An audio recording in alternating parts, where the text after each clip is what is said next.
Muy buenas noches, bienvenidos señoras y señores a este viernes en el que una vez más nos preocupamos por la actualidad asturiana y además se la ofrecemos a todos ustedes en formato de entrevista. En la segunda parte del programa vamos a hablar del colectivo de xente gay asturiana, Xega, pero en la primera parte hemos querido saber un poco cómo puede sonar frases míticas, célebres del cine, pero con vocablo, con el lenguaje, en idioma asturiano, en Astur. Y eso es lo que vamos a intentar responder ahora, porque con nosotros tenemos a Illán González, que es uno de los responsables de González Producciones, y que nos va a hablar de su labor, de cómo hasta ahora han traducido, han doblado al asturiano hasta 3 películas, si no me equivoco, pero además realizan también otras muchas cosas muy curiosas, todas ellas intentando que no se pierda el asturiano. Illán, bienvenido, buenas noches, ¿qué tal? Buenas noches. Bueno, cuéntanos un poco, eres muy joven, no sé qué edad tienes. 20 años. 20 años. Y con 20 años uno está pensando en doblar películas, en hacer posible que se hable, que se difunda el asturiano, porque no sé, quiero decir, igual... Mejor tarde que nunca, iba a decir, perdón. Mejor temprano en este caso, que tarde, iba a decir. Ya. Es una temática que había que hacer de una forma u otra y aquí, por desgracia, había muy poca iniciativa para hacerlo. Y bueno, yo creo que realmente lo que no importa es la edad, sino el talento. Y bueno, lo hemos sacado adelante, yo creo que además con un buen nivel. Estoy muy orgulloso de lo que hemos hecho hasta ahora.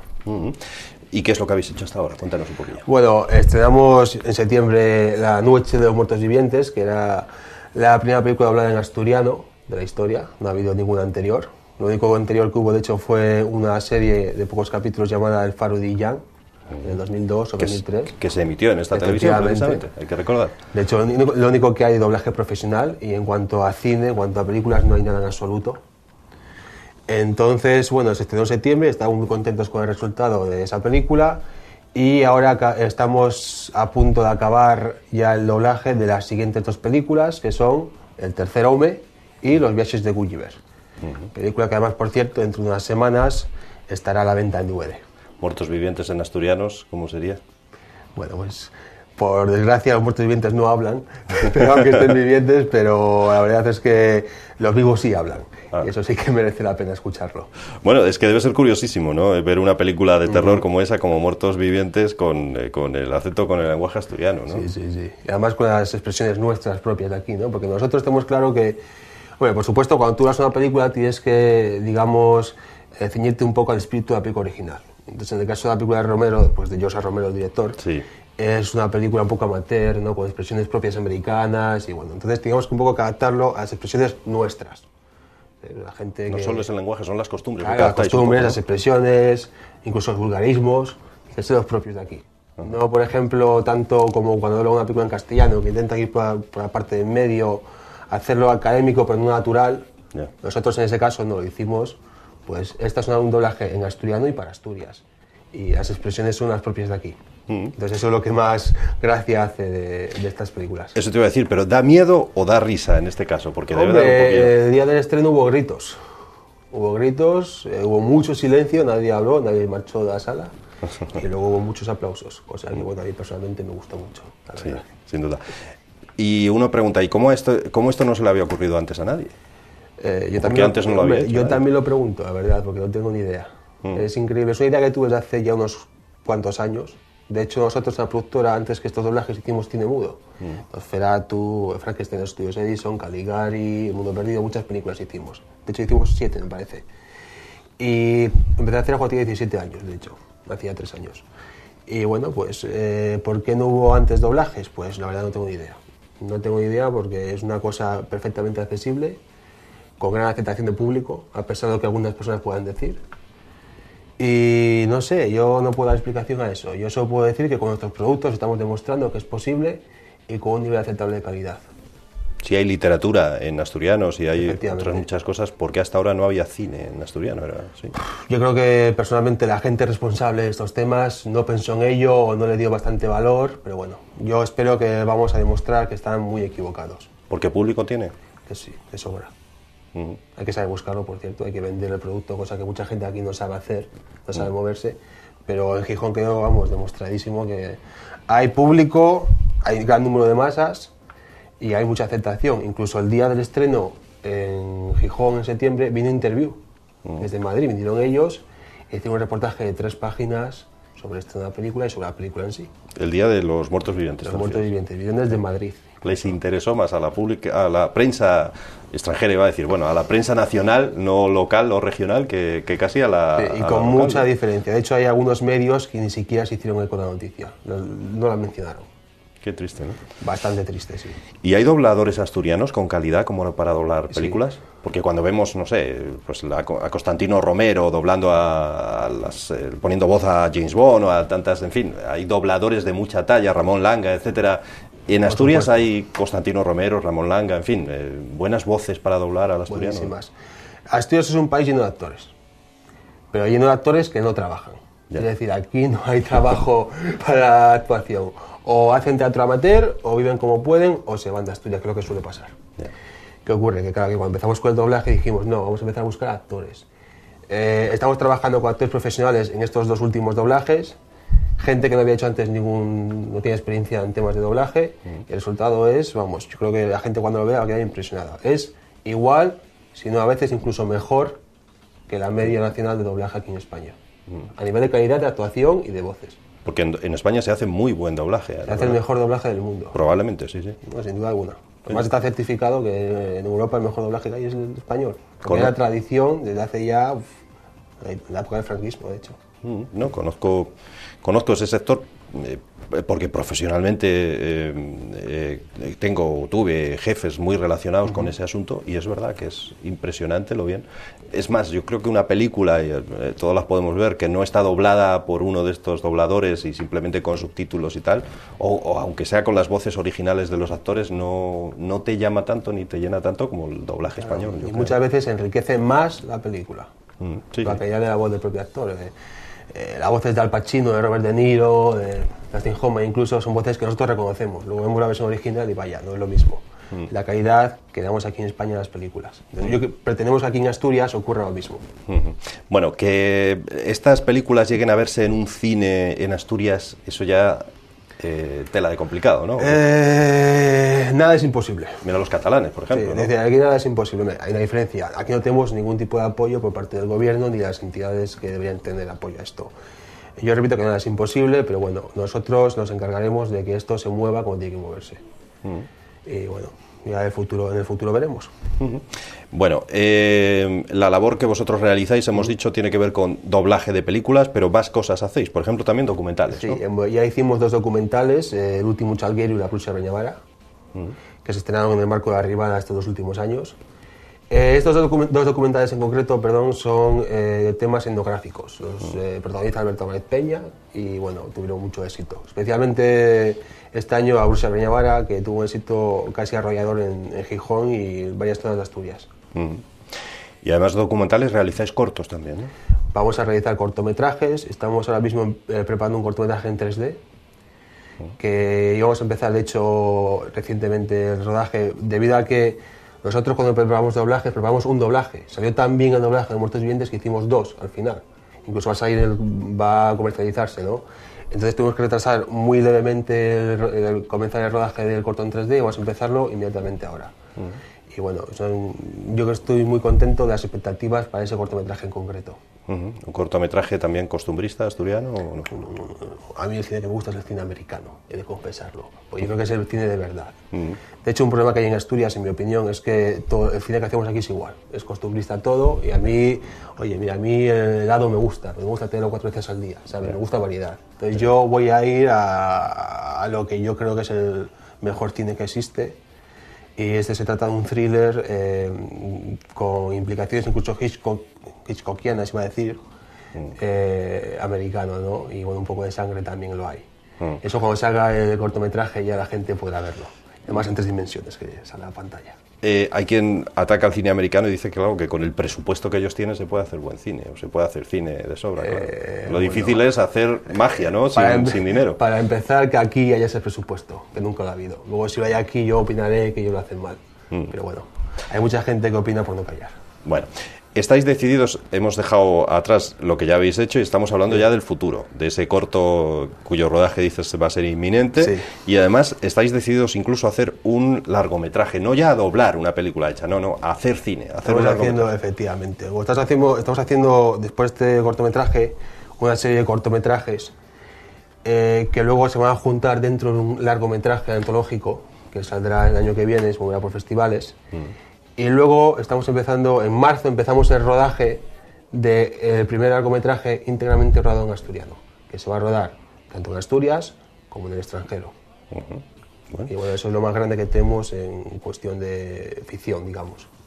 ¿Y quién escribe esos guiones? Varias personas que trabajan en la propia productora, sí, también yo tenéis también me he unos metido guionistas. mano, yo soy también guionista, estudio guión, aparte de ser director de cine. realización. Y bueno, y también por supuesto meto mano, si no es el guión, es en la historia o en la fabricación del argumento. Y bueno, somos varias personas.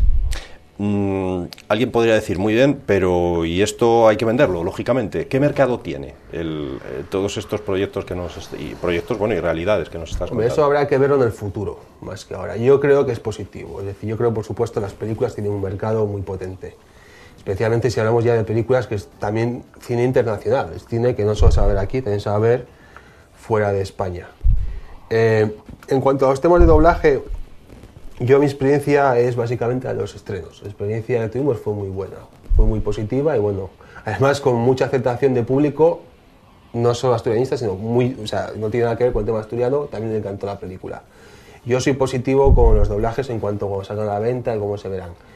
Lo sabremos dentro de poco cuando salga Los viajes de Gulliver a la venta en DVD.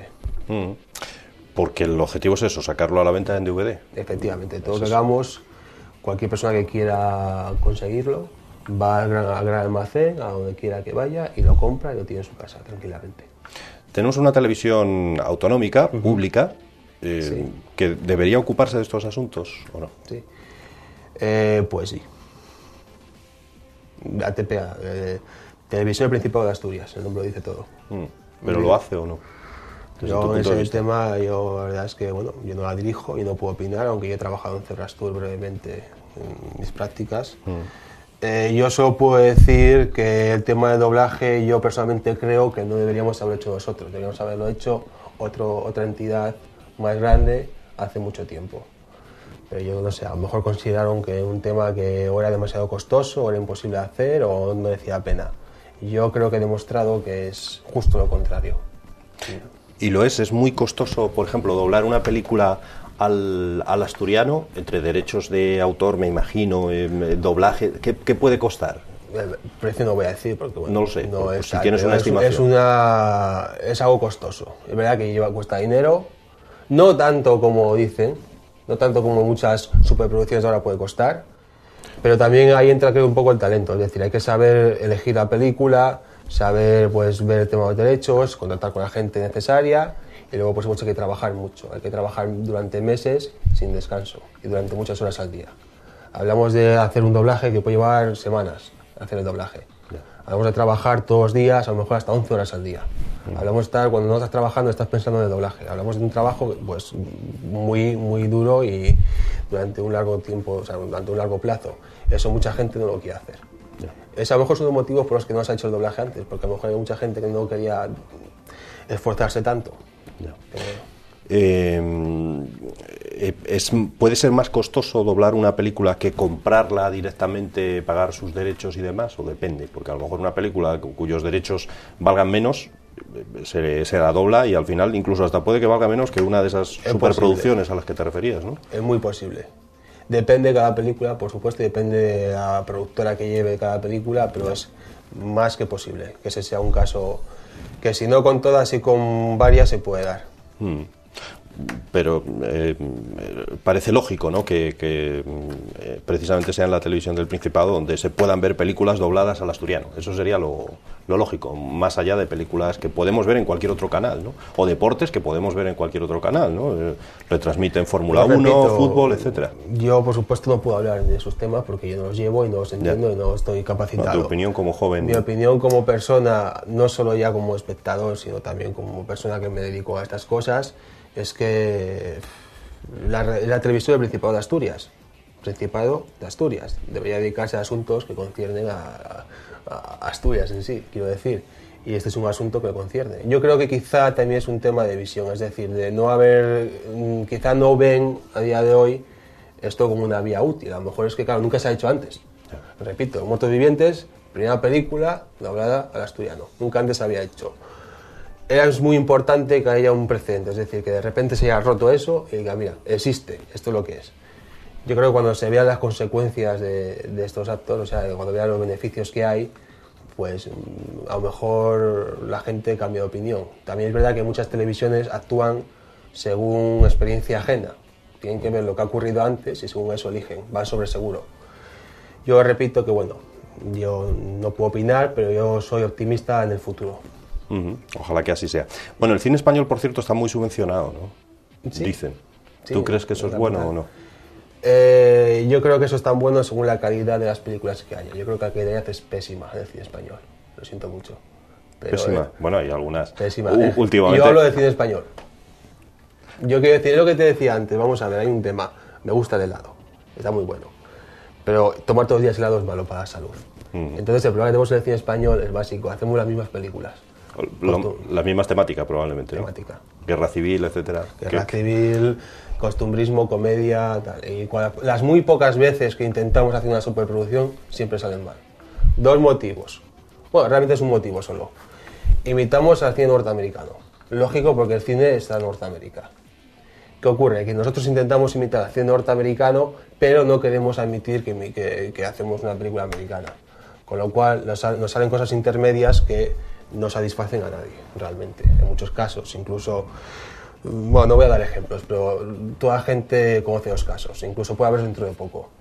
Yo no creo que el cine español sea malo en cuanto a calidad, de hecho creo que es muy bueno, con películas recientes y grandes clásicos de cine en español. Yo creo que aquí en España no hay industria, y hay un motivo por eso, porque es que estamos estancados a la hora de realizar películas. ¿Es bueno o malo? Yo creo que es malo. Por cierto, uno de los mayores, de las frases más pronunciadas por el Principado ha sido la idea de potenciar un sector como es el sector cinematográfico. Sí. Se habla, lo hemos leído en muchas ocasiones, se hizo hasta leyes al respecto, se reguló un poco incluso el sector para, dicen, potenciar un sector que creen desde el Principado de Asturias, desde el gobierno regional, que tiene mucho futuro. Pero ¿se está haciendo eso? Te pregunto ya casi como joven realizador, director de cine, etcétera, o no.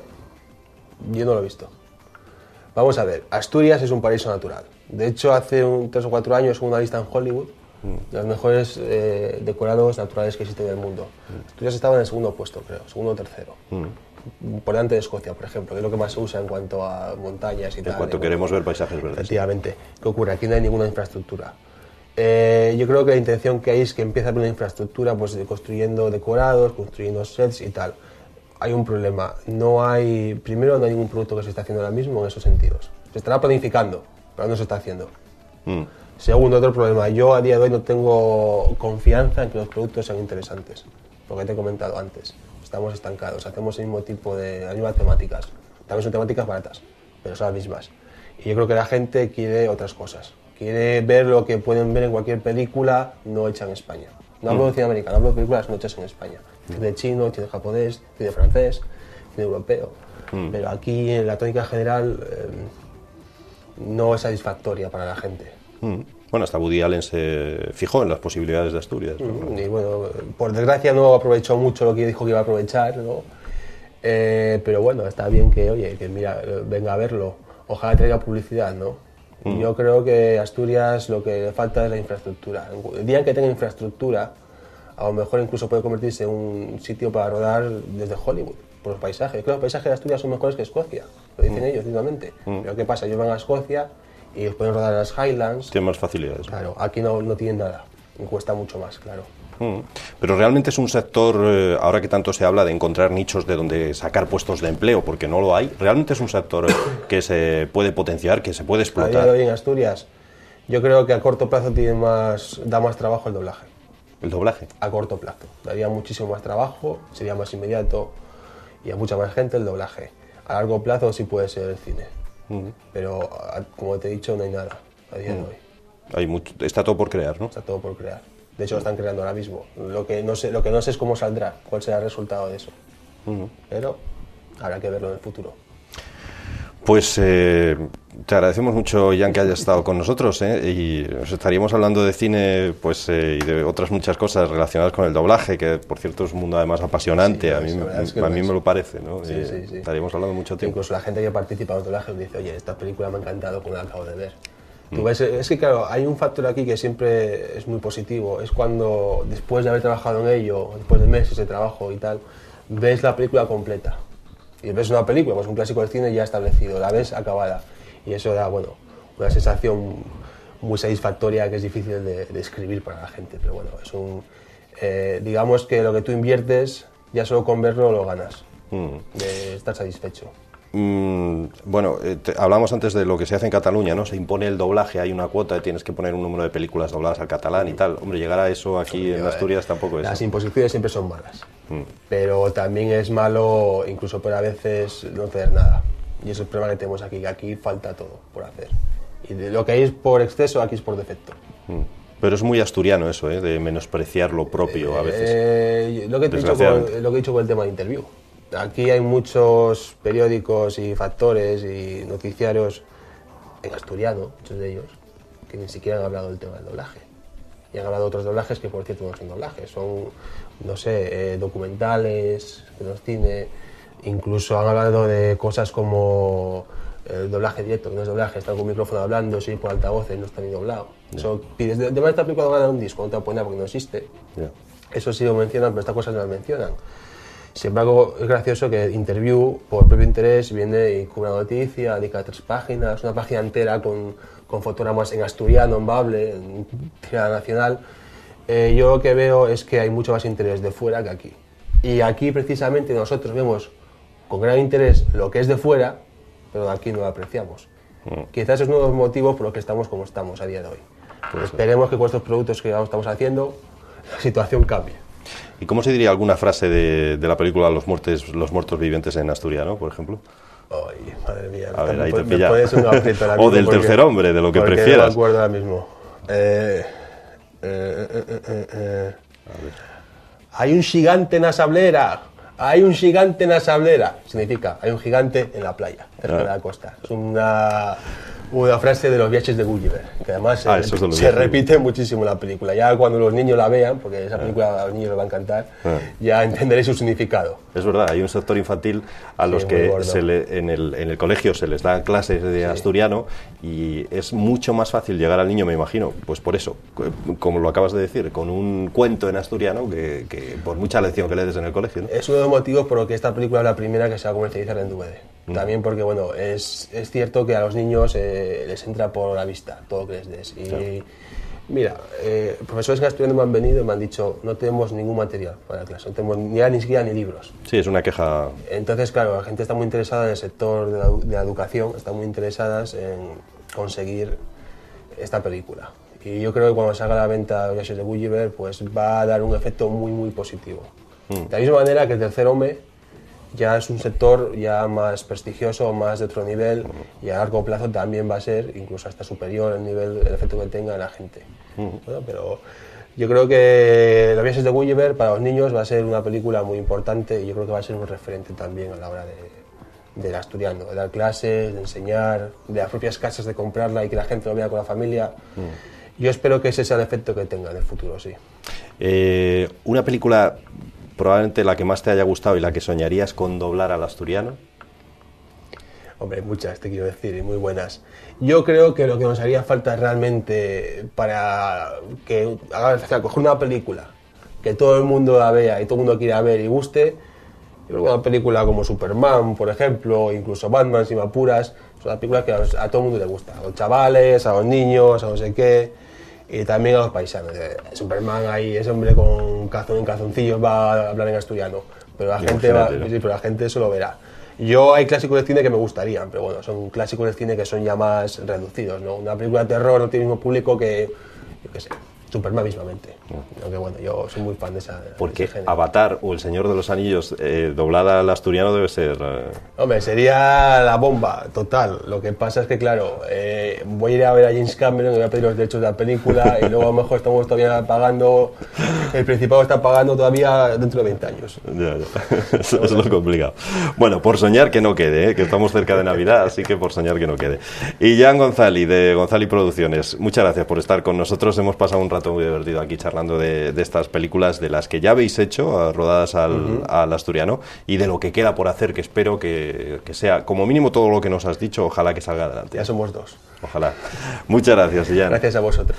Nos vamos a ir a una pausa publicitaria para, como decíamos al principio, cambiar completamente de tema. Vamos a conocer un poco más a Sega. Será después de esta pausa de la publicidad, de inmediato.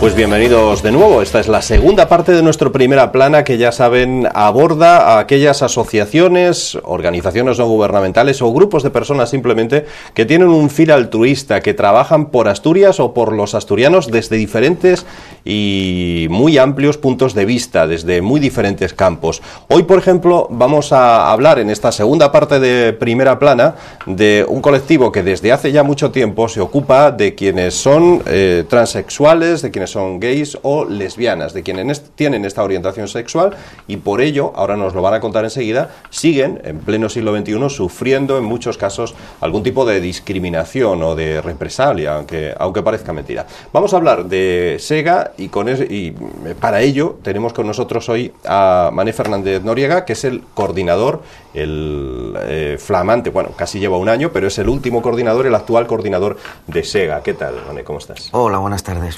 Bueno, si te parece, empezamos explicándoles a nuestros espectadores qué es Sega. Yo creo que ya es de sobra conocido, porque ¿cuántos años lleváis funcionando? Sega se funda en 1992. Vale. Llevamos unos añitos, vamos casi para los 20 años. En 2012 cumplimos 20 años.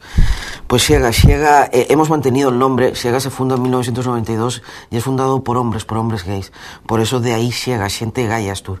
En este momento somos un colectivo LGTB. Cuando entendemos por LGTB, por lesbianas, gays, transexuales y bisexuales. Con lo cual hemos seguido manteniendo el nombre de Sega, pero hoy por hoy estamos registrados como Sega, colectivo LGTB de Asturias. También pertenecemos a la Federación Estatal de Gays, Lesbianas, Transexuales y Bisexuales de España, la FELGTB, que últimamente ha tenido, por ahí ha salido bastante en los medios y yo creo que es bastante conocida por todo el mundo. ¿Y cuáles son vuestros fines, vuestro trabajo? Bueno, nuestros trabajos yo creo que son bastante concretos y con que digamos el nombre se entienden.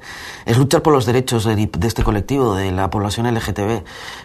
Derechos que hasta hace muy poco no teníamos. Hemos logrado derechos, pero como tú bien decías, sigue habiendo homofobia en la sociedad, sigue habiendo transfobia, y es lo que queremos. Por el trabajo que nosotros hacemos, nuestro trabajo siempre va enfocado a eso, a acabar con la homofobia y la transfobia de la sociedad. Eso es lo curioso, que en pleno siglo XXI uno tenga que declarar si es transexual, bisexual, si es lesbiana, si es gay, o sea que todavía siga existiendo, siga siendo necesario una asociación como Sega, ¿no?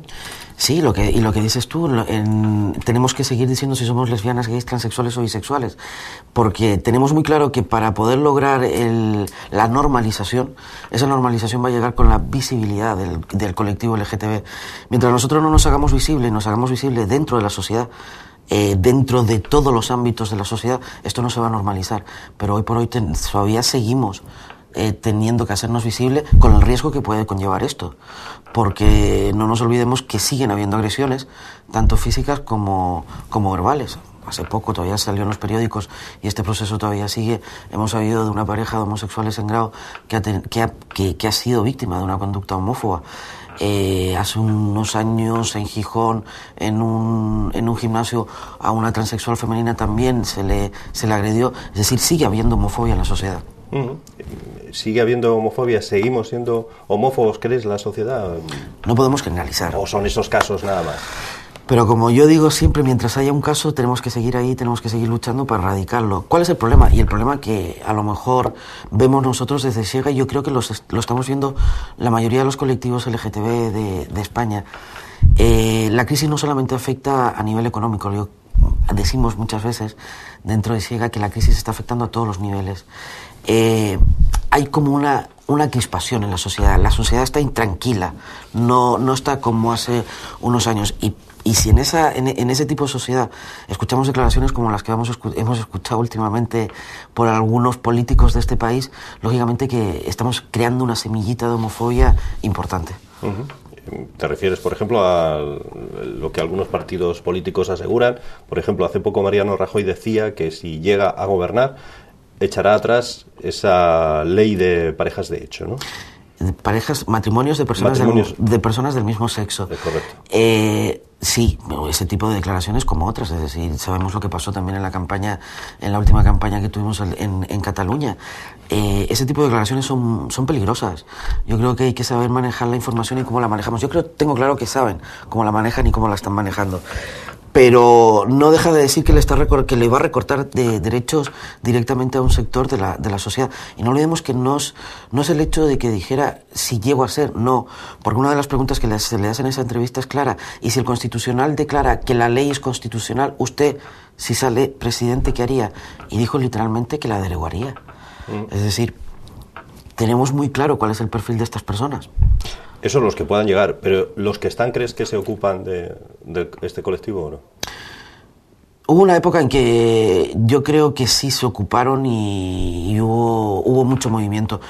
Yo creo que hoy, y los colectivos también te digo, hemos tenido culpa en eso. En el momento que en el 2005 se aprueba la ley del matrimonio de personas del mismo sexo, y en el 2007 se aprueba la ley de identidad de género, yo creo que los colectivos y las personas LGTB como que dijimos, por fin, y ya lo tenemos. Y hemos bajado un poco la guardia.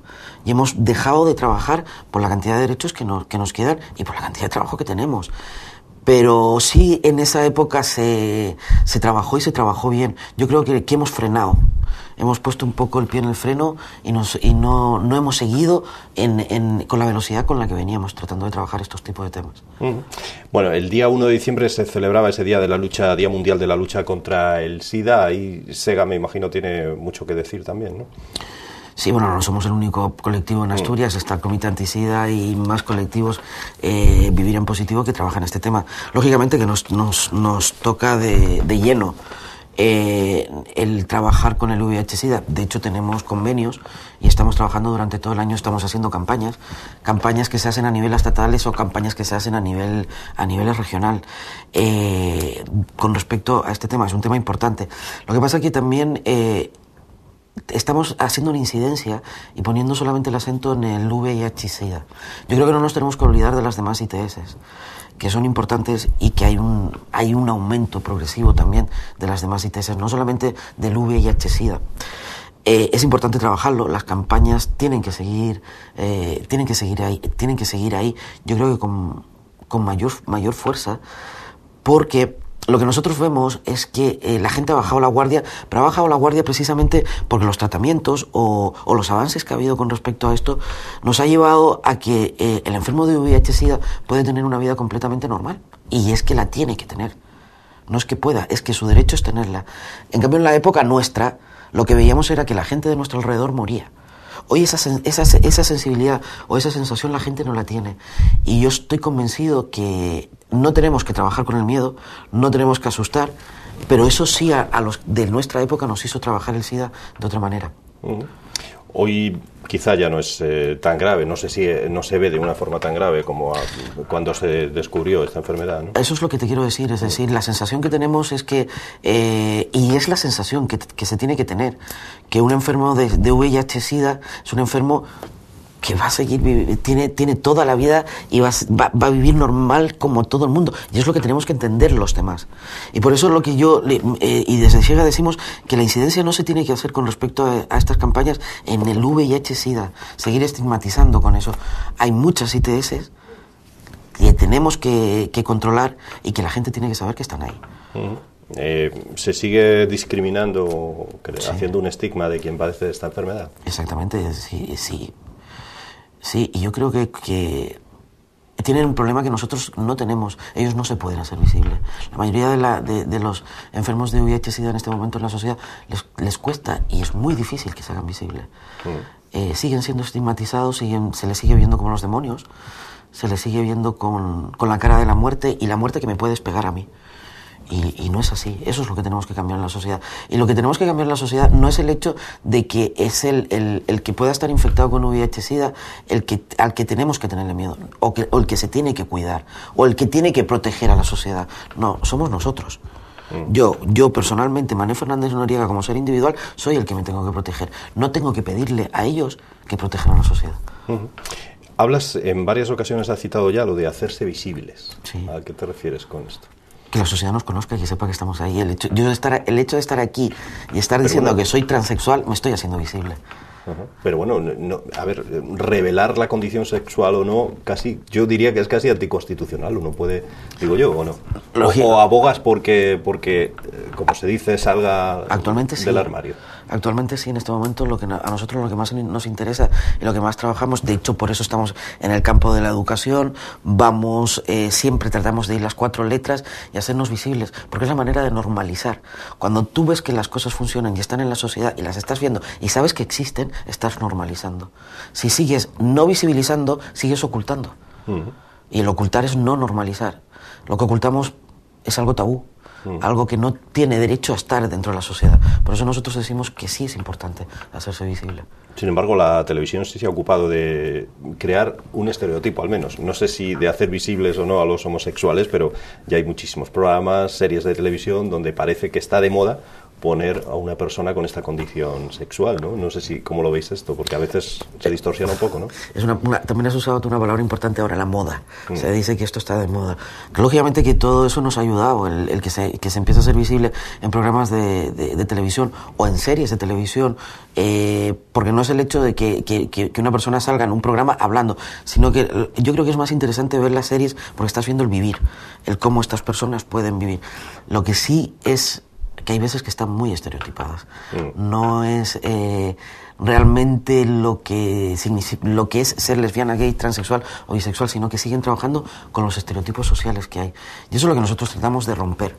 Los estereotipos sirven para más o menos poder identificar, pero realmente los estereotipos al final se caen todos, y todos se caen por su peso.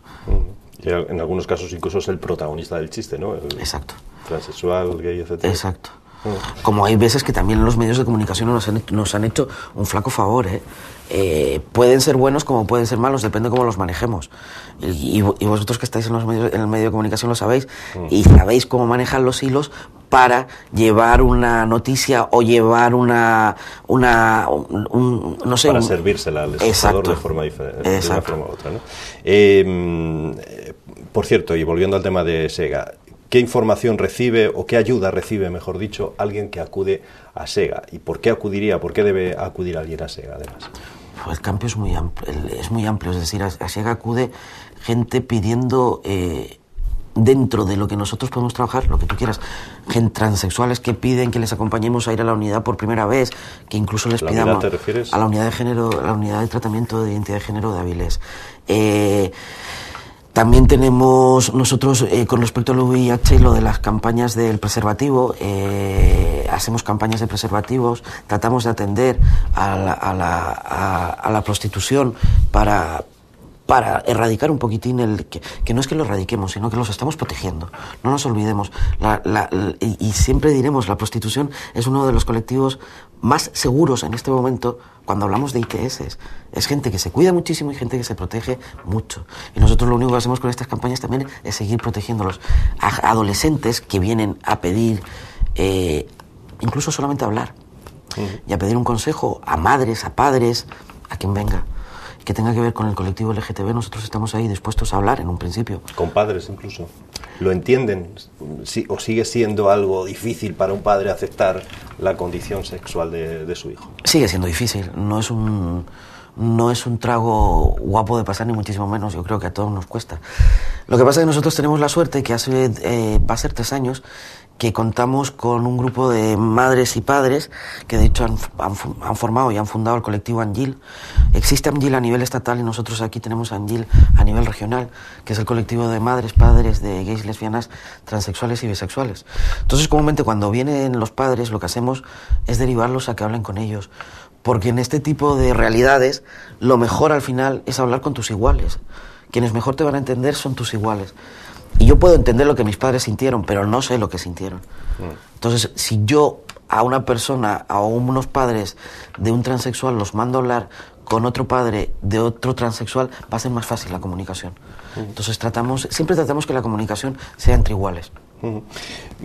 Por cierto, hablando de ese Día del SIDA, conocíamos precisamente el 1 de diciembre que Asturias es una de las regiones donde el SIDA ha aumentado, incluso por encima de la media nacional, sobre todo por enfermedades de transmisión sexual. O sea, sí, eso es lo que te quería comentar. No solamente ha aumentado el SIDA. Cuando te digo de ITS, te digo una sífilis, te digo una gonorrea, te digo clamidias, lo que tú quieras. No es, lo que pasa es que siempre le ponemos el acento y enfocamos todo hacia el SIDA, y no es el SIDA. Las ITS existen, están ahí y siguen aumentando. Hablabas antes de esa ley del matrimonio entre personas del mismo sexo, aprobada en el año 2005. No sé cómo está la ley en cuanto a la posibilidad de que los gays adopten niños, que también levantó mucha polémica. Sí, bueno, la ley, uno de los articulados de la ley es eso, que las parejas del mismo sexo tienen el mismo derecho y exactamente igual, entran en los protocolos, igual que las parejas heterosexuales. Pueden, lógicamente, que levantó una polvareda tremenda. Y a nivel internacional también, porque no nos olvidemos que España tenía convenios a nivel internacional con otros países para que pudieran adoptar. Incluso hubo países que cerraron las puertas a esa posibilidad no solamente de parejas homosexuales, sino que heterosexuales, por el miedo a que se les colara dentro de los protocolos una pareja de homosexuales.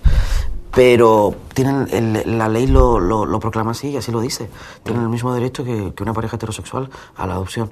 Sí es verdad que la gente... esa pregunta suele salir cuando se hace la pregunta de la ley del matrimonio de personas del mismo sexo. No tuvieron muy claro si realmente venía dentro del articulado o fue algo que se dio después. No, viene dentro de la ley y cuando se aprueba esa opción. ¿Y se ha hecho uso de esa posibilidad? Bueno, no parece que se haya dado mucho a conocer, ¿no? Quizá. Sí se ha hecho uso, pero yo creo que se ha hecho más, y yo creo que por lo que hay y por lo que se ve. La opción de la inseminación artificial por parte de parejas de lesbianas. Y que después, bueno, parejas de lesbianas casadas y que después, lógicamente, es hija de las dos. Yo creo que esa es la opción que más se ha tomado, más que a la adopción. La adopción no es una opción que nosotros sepamos o que se conozca aquí en Asturias, por donde nos podemos mover, no es una opción que se haya tomado. Hablamos antes de la crisis y antes de entrar en antena del programa me decías que se está notando también, porque evidentemente hay un recorte de las subvenciones que SEGA o cualquier otra asociación pueda recibir de las administraciones públicas, ¿no? Sí, lógico, y es lógico. Es decir, no es una cosa que a nosotros nos extrañe, ni muchísimo menos. Sí, los recortes hay que hacerlos en todas las casas, no solamente en unas. Y sí se ha notado, y en los colectivos yo creo que en la mayoría, si no en el 90% de las ONGs lo hemos notado. Existe un recorte por parte del gobierno del Principado de Asturias y a nivel estatal también, con respecto a subvenciones que se puedan dar a las ONGs. Bueno, quizá los espectadores más veteranos recuerden el caso de Mané, porque antes de ser el coordinador de SEGA, ya estuviste en esta misma televisión contándonos tu caso personal. Sí. Eres transexual, naciste como mujer, ahora eres hombre. Has pasado ya por la operación, que por cierto no se hace en Asturias, ¿no? Sí, bueno, mi proceso ya está terminado. Lo terminé en Málaga. Y estamos ahí, es decir, seguimos teniendo esa problemática en este momento. Problemática, no, por lo menos lo tenemos. Como están las cosas, como digo yo, vamos a calmar y a frenar y está ahí. El que tenemos que seguir yendo a Málaga a poder terminar nuestro proceso. En este momento hay 7 personas, 7 asturianos, 7 personas transexuales asturianas que están empezando para terminar ya el proceso en Málaga. En el Carlos Saya de Málaga. Son derivados desde Avilés a Málaga y son 7 las personas que están esperando por la cirugía en Málaga. ¿Que desean cambiarse de mujer a hombre o ambas cosas? Hay ambas cosas, sí.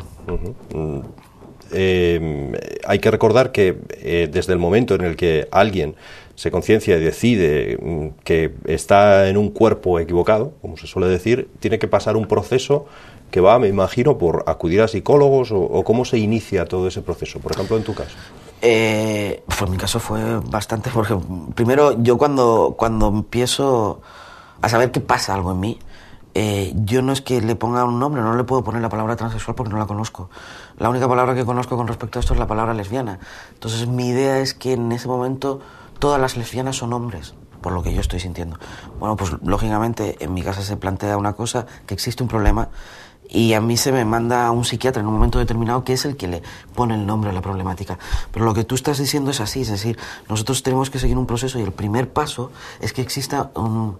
No me gusta hablar de diagnóstico porque lógicamente no somos una enfermedad, pero sí que exista un diagnóstico de que no existen otro tipo de patologías, de que realmente estamos hablando de una persona transexual, no una persona que pueda tener una psicopatología X, la que sea. Y después de eso, un proceso de hormonación, la cirugía, y bueno, procesos durante toda la vida. Creemos que con la cirugía se acaba, pero esto no acaba. La hormonación es de por vida, con lo cual tu paso por la unidad... Somos usuarios de unidades de tratamiento de identidad de género que nunca nos damos de alta, porque tenemos que seguir yendo al endocrino a hacernos unas analíticas cada 6 meses, un año, para ver cómo van esas hormonas. Y tienes que seguir hormonándote, evidentemente. Para toda la vida. ¿En Asturias se lleva a cabo alguna de estas acciones que hay que tomar o tienes que ir a Málaga para...? No, en Asturias tenemos una unidad, la unidad está conformada por 2 psicólogos, un endocrino y una enfermera y un psiquiatra.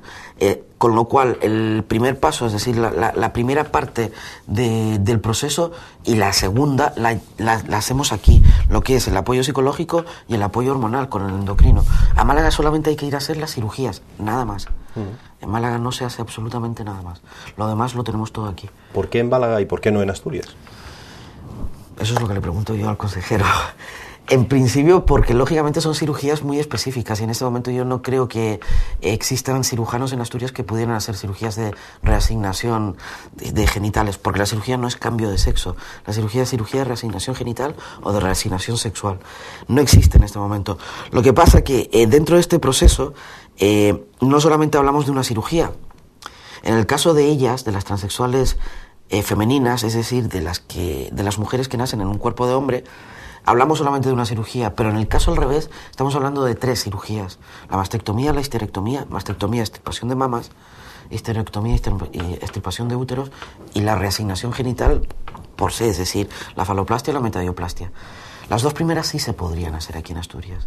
Y eso es lo que estamos planteando y lo que estamos estudiando con la consejería, a ver si en un momento futuro, que no sea muy lejano, este tipo de cirugías se pueden asumir por alguno de los hospitales de aquí a Asturias y hacerlas aquí.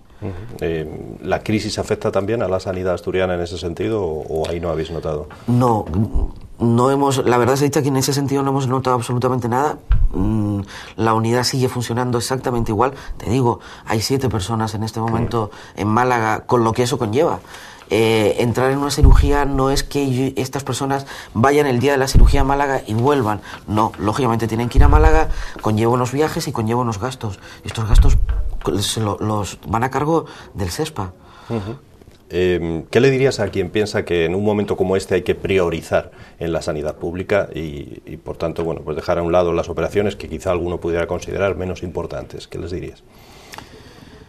Nos hemos encontrado mucho con esa batalla. Ya os lo habrán dicho esto, ¿no? Sí, incluso cuando nos dicen, nos lo comparan con el problema de la odontología. De la odontología. Sí, el problema, lo que sacan siempre... Como si fuera ir al dentista, ¿no? Exacto, es decir, a mí no me curan una carie, ¿por qué a ti te están pagando esto? Yo siempre digo, todos tenemos derecho a una sanidad pública en todos los ámbitos, incluso en la odontología, lo veo perfecto, pero el problema está en que a mí me ha tocado luchar por esto porque es donde a mí me duele.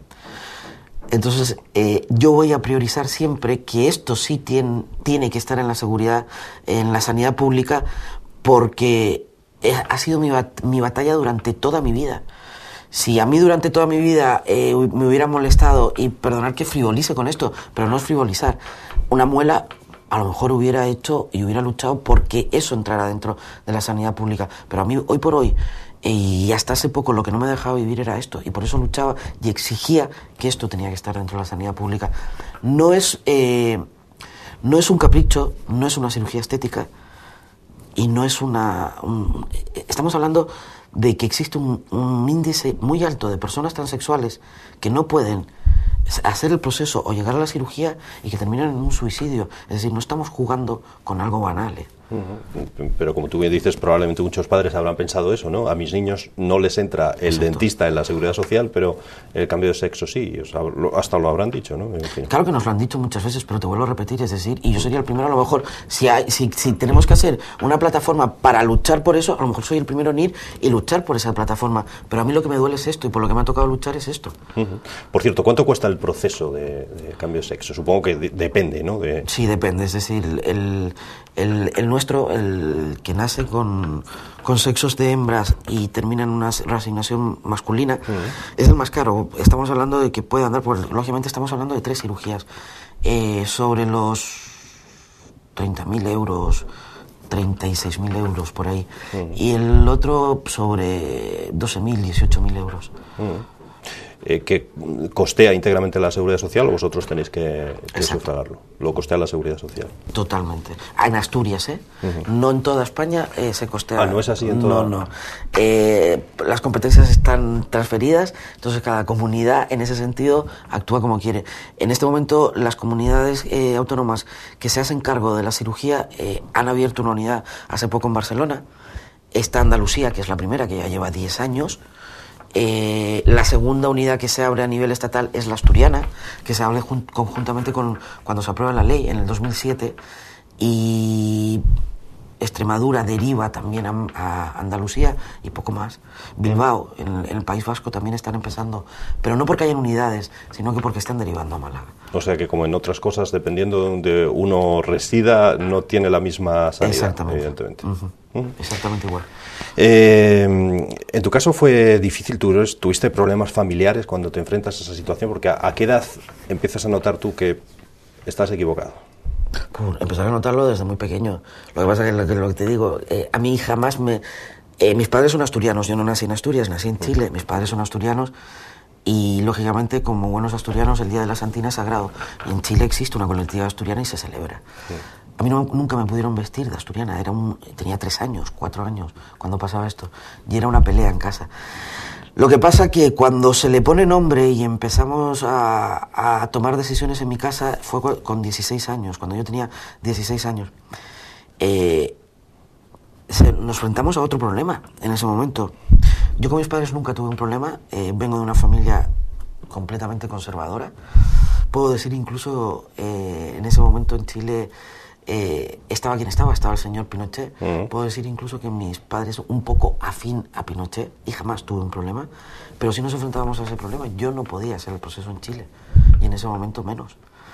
Entonces lo que decidimos es que yo, en casa se sabe, en casa se me trata como lo que era, como un hombre, pero fuera no.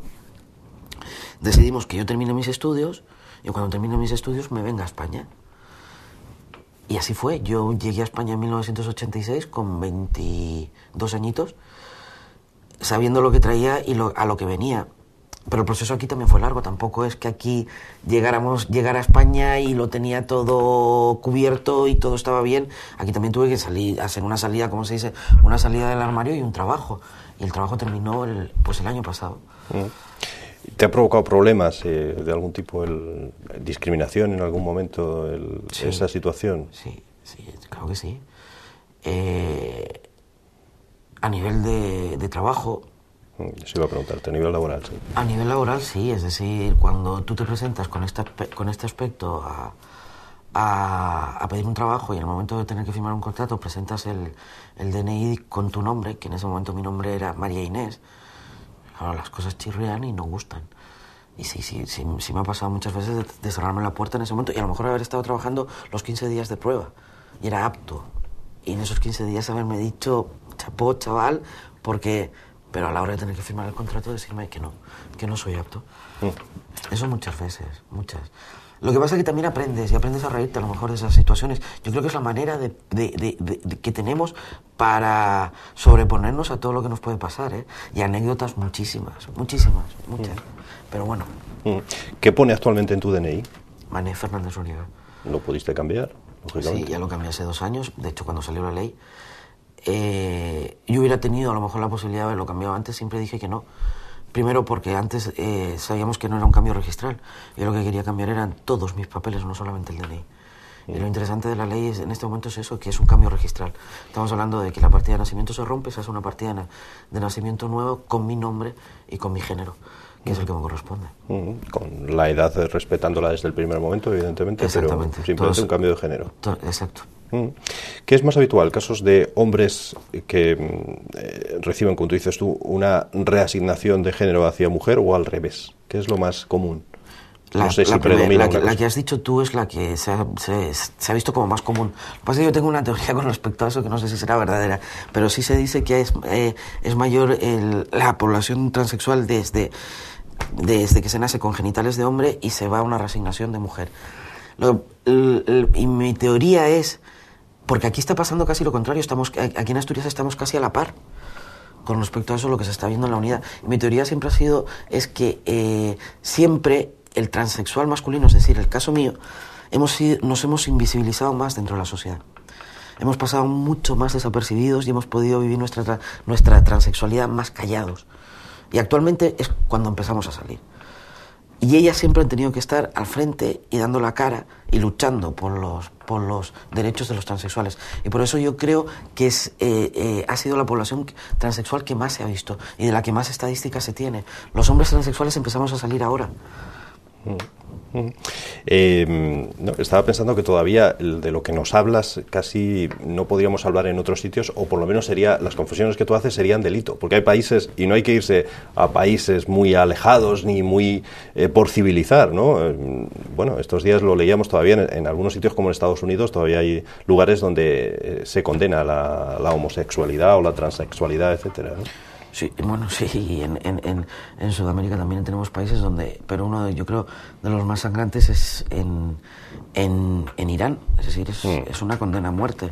Ahora no solamente con la problemática LGTB, con cualquier tipo de problemáticas que tenga una connotación sexual, en esos países existe una condena y estamos hablando de una condena a muerte, y no una condena a muerte porque realmente seas homosexual, sino que porque tengas aptitudes o porque muestres conductas de tipo homosexual, te pueden condenar a muerte. Y te condenan a muerte por estar amando a otra persona. Es decir, si calamos en el fondo, la cosa es bastante fuerte. Y lógicamente, hoy es el Día de los Derechos Humanos y este tipo de países se están saltando los derechos humanos a la torera. Todos los días. Bueno, aquí no existe esa condena, pero como decías tú, sí puede existir una discriminación laboral. De hecho, muchos de los transexuales tienen como único medio de empleo precisamente la prostitución, porque no pueden encontrar otra cosa, precisamente por su condición, ¿no? Sobre todo ellas, sobre todo las mujeres transexuales.